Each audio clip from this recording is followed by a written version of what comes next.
So we continue talking about state of matter and energy. You probably know that the melting point is the temperature that a substance will melt, so it transitions from solid to liquid. Now, it also is the same temperature that is the freezing point. So transitioning from solid to liquid also means it transitions from liquid to solid at that same temperature. Boiling point is the temperature where it has enough energy to go from a liquid to a gas. Again, this is the same temperature where condensation occurs, and that's where a gas transitions to a liquid. It's also possible to go from a solid to a gas. That would be sublimation. You may have seen dry ice do this when it gets in something. It will go straight from a solid to a gas and give off nice little bubbles. Looks like a cauldron if you put it in water. And you can also go from a gas to a solid directly, and that is called deposition. Okay. So with each of these terms, we have a new equation because there's a certain amount of heat that it takes to transition. So if you think about it, when you hit freezing point, everything everywhere does not just suddenly freeze. It still takes energy to be removed in order for something to freeze. And the same thing happens when you boil something. When you hit boiling of water, say that you're heating something on the stove, it doesn't suddenly just evaporate. You have to keep on putting in energy for that liquid to convert to a gas. So we have heats that are associated with these things. So the heat of fusion is defined as the energy required to melt 1 gram of a substance while at the melting point.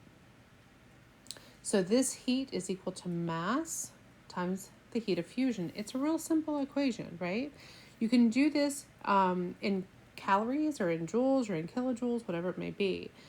For water, that heat of fusion is 80 calories per gram or 334 joules per gram. In the same way, we can have a heat of vaporization. That's the energy required to vaporize 1 gram of substance while at the boiling point. So this is a very similar type of equation. Actually, they're both the same. The only difference is what heat value you're using here. So do note that this is different. For water, the heat of vaporization is 540 calories per gram or 2,260 joules per gram.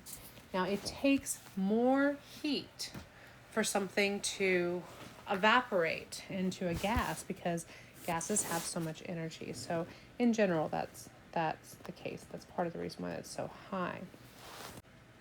It is the case that our specific heat equations are the same as they were before. Specific heat of liquid water is 1 calorie over gram times degrees Celsius. And the specific heat of solid water is 0.485. Those are different. So see how we have many different values here that we can work with. I think it's much easier to deal with these types of energy calculations by simply looking at what's known as a heating or cooling curve. This represents a heating curve, though. Here we have on the y-axis the temperature is increasing or the energy is increasing, and here we have heat added. Okay.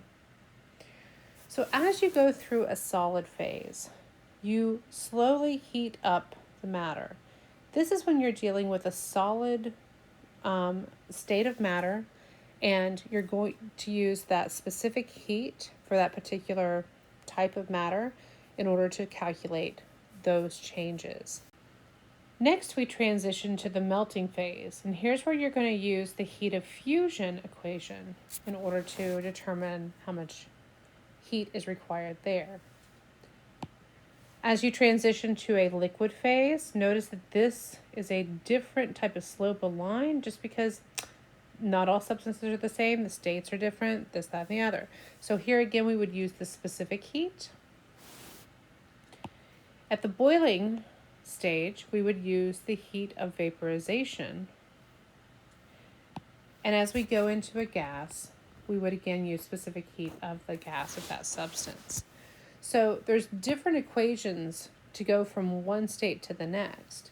And so if you look at it from here, you can say, okay, well, if I'm going from right here to maybe up here, I would go this far on one type of equation, then I would go through another kind, and then I would go this far in another type of equation, and you'd add those values together.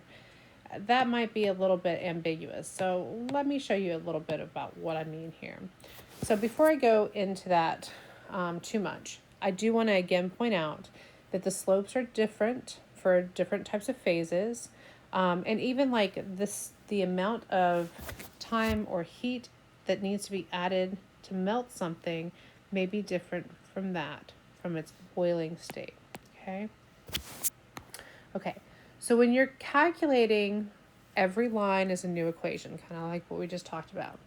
So let's say that we're going to do an example.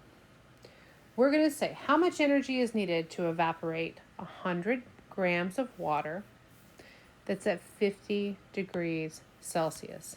Okay, so at 50 degrees Celsius, water is a liquid. So that would mean, if I make this much smaller here, we're probably starting around here for liquid water. We need to calculate the amount of energy that it takes to go from liquid to that boiling point. So that would be 0.1, okay? The next point that we have to figure out is the energy needed to vaporize the water. So to actually transition it all to a gas phase, okay? So that would be here.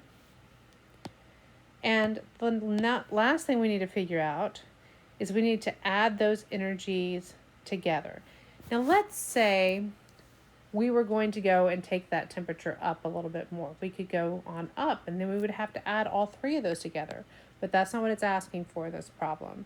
It's saying how much energy will it take to evaporate everything? Well, you're trying to get it to that end point right here, because what you have got at that point is everything's in a gas. Okay, so I did this in joules. If you want to pause the video and try this calculation on your own, that's great. And if you want to just go ahead, here we go. Okay, so the first one, the heat is going to be 100 grams, because we have 100 grams of water. Our change in temperature is 50 degrees. Our final temperature is going to be 100 degrees Celsius. Hopefully you all know that. We're starting at 50, so that's a change in 50 degrees.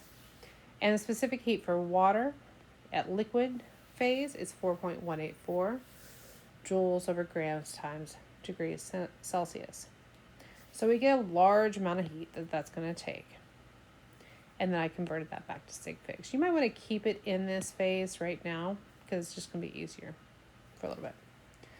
Remember, we're taking all of that water and we're hitting the point of vaporization. So I gave you that constant on the first page here. 100 grams times 2260 joules per gram is going to give us this value. Now we add things together and have to deal with things in sig figs. So that's why I say maybe we don't need to put this in sig figs just yet. So when we do that, if we add everything together, you can see that this is the last digit where everything was measured. So that would be 2.47 times 10 to the 5th joules, or 247 kilojoules. These are probably something you need to practice a little bit more, and that is kind of normal. So please do try some more of these. Thank you.